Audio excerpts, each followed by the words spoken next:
Kedua pria itu mengerahkan segenap tenaga mereka untuk memutar katup itu, namun katup berkarat itu tidak dapat bergerak sama sekali. Tepat saat keduanya hendak menyerah, katup berkarat itu akhirnya mengendur. Akan tetapi sebelum mereka bisa melakukannya, sebuah suara aneh datang dari belakangnya. Kedua pria itu menoleh dan mendapati belut listrik raksasa yang memancarkan listrik ke arah mereka. Mereka bereaksi cepat dan memutar katup. Namun belut itu seketika menyerang. Kedua orang yang lolos itu terus memutar katup tanpa menyadari bahwa belut listrik itu berbalik dan menyerang lagi. Untungnya pada saat kritis katup itu akhirnya berputar dan juga berhasil dibuka oleh mereka berdua. Salah satu pria yang panik segera masuk, tapi sebelum pria botak dapat mengambil tindakan apapun, belut listrik raksasa itu melesat ke arahnya. Untungnya ia bereaksi cepat dan berhasil menyelamatkan nyawanya. Kemudian mereka mengeluarkan tongkat cahaya dan segera menemukan katup pembuangan air di kabin. Saat tombol ditekan, air di kabin terkuras dalam sekejap mata.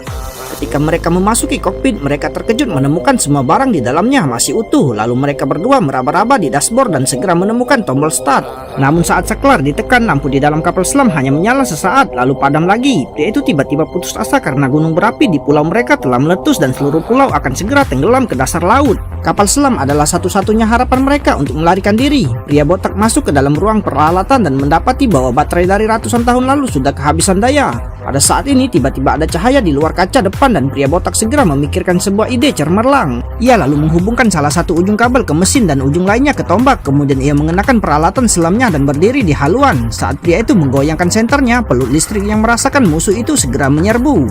Ia memanfaatkan kesempatan itu dan segera melemparkan tombak tersebut.